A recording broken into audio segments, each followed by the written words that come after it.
Your speeches, use either the podium microphone or the microphone down there, whichever is your preference.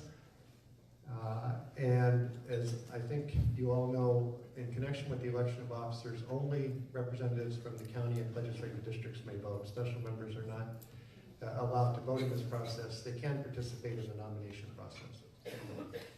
With that, I'm going to open nominations for the position of chair and ask you to please simply indicate the name, and then I'll get the nomination in second for the secretary.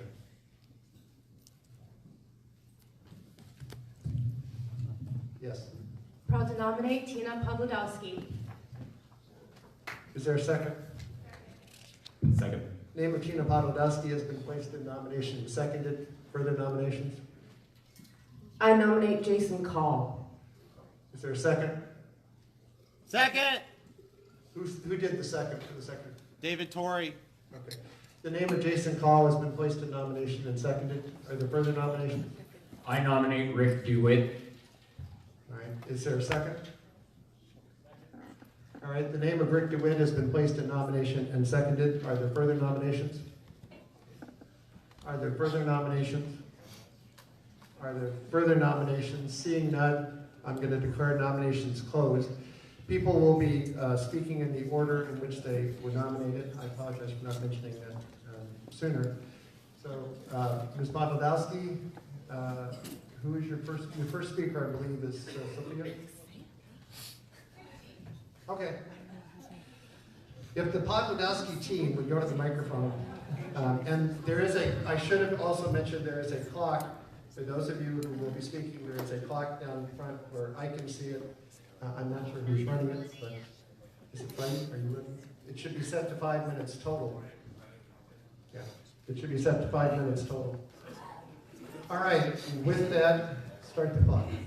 Good morning, Democrats. I'm Elizabeth Siegel, State Committee woman from the 36th District, Tina's home district.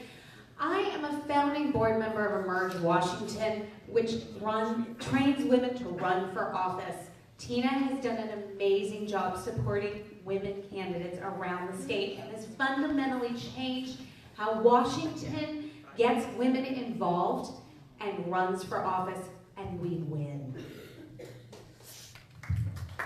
Hi, I'm Robert Crookshank, also State Committee member for the 36th LD. You know, I was here with many of you 2 years ago when we were trying to rebuild this party in a really low place, from a really low place. We elected Tina Pawlowski because she pledged to rebuild this party every race, every place, and she's done that. We've seen the benefit of that.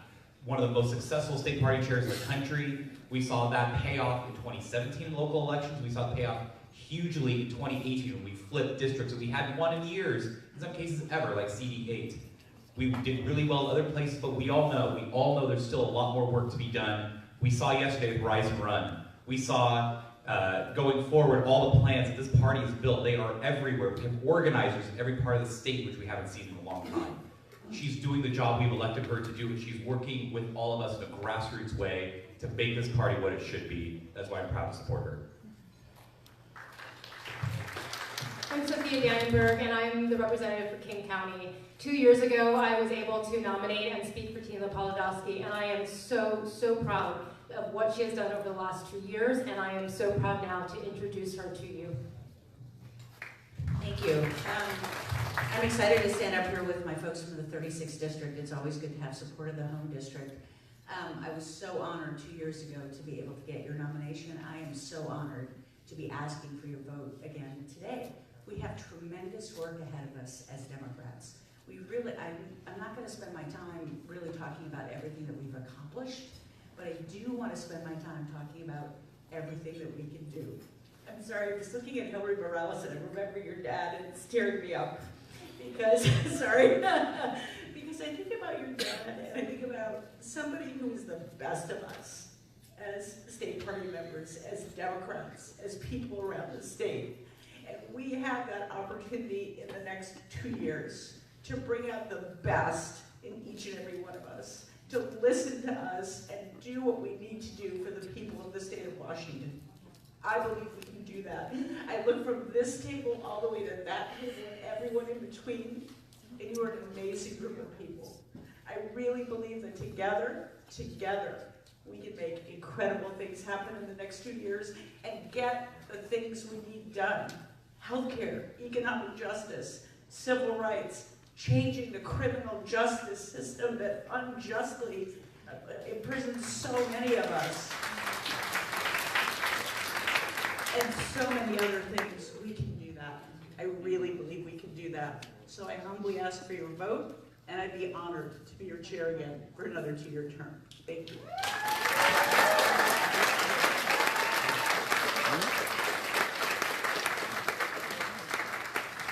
Jason Call and nominators and seconders as appropriate. Can you reset the clock as well? I'll let you know when to start if you need to get up and get organized.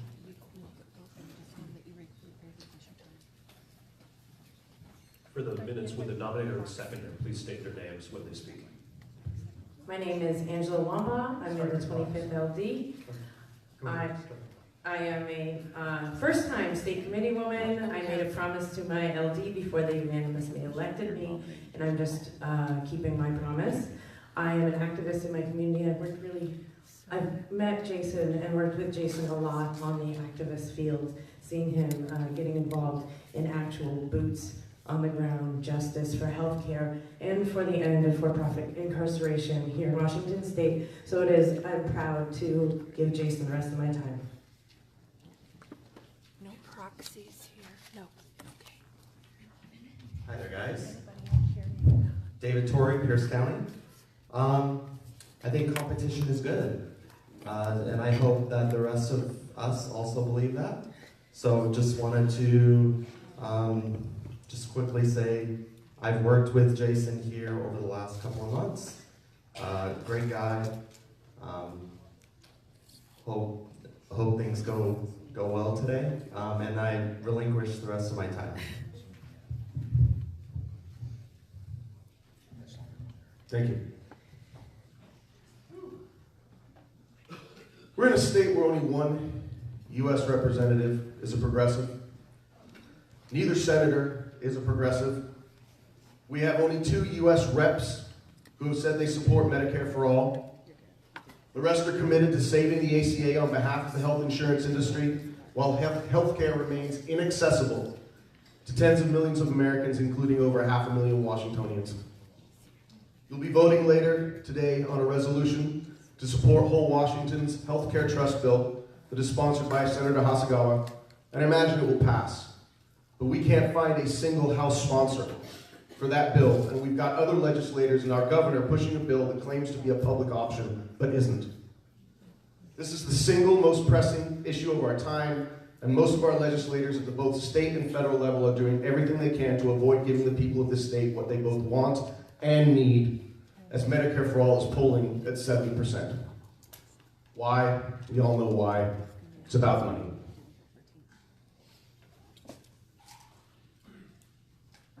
I want this party to be more than a fundraising machine for politicians who won't do the work for the people. For politicians who want to claim progressive but do nothing in the legislature to back up that claim.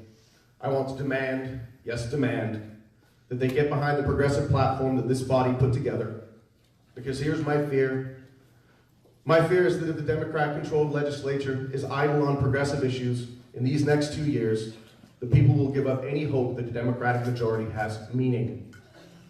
Renowned political scientist Thomas Piketty said, when we move left, we win.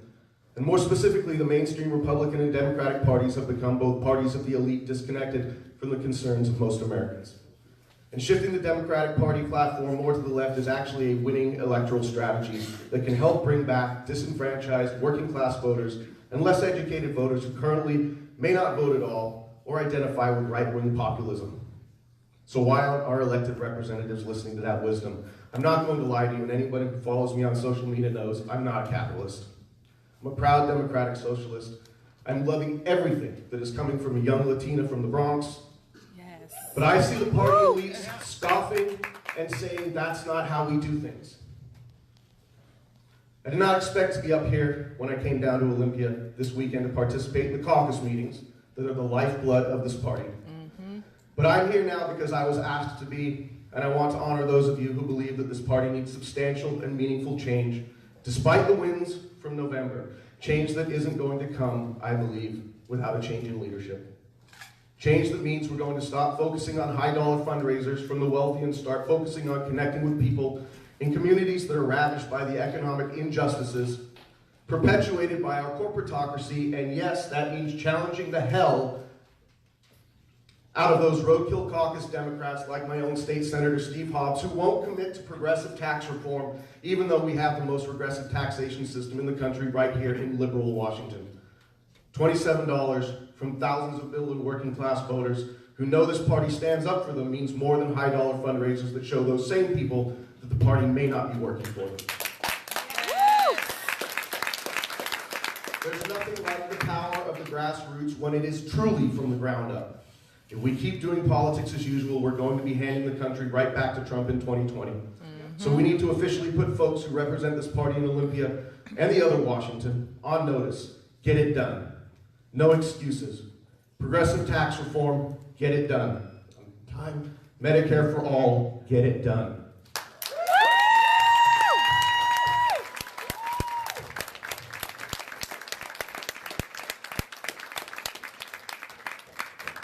Rick DeWitt and nominators and seconders if you want them to speak. So, okay. No, I'm going to skip the nomination speech. All right, the nomination and seconding has been formally recorded, and it's not necessary to have a speech, so you may go ahead. You have 5 minutes. Could you reset the clock, because I was, okay, you have 5 minutes. I really appreciate the Native American introduction today. As I heard those drums, I felt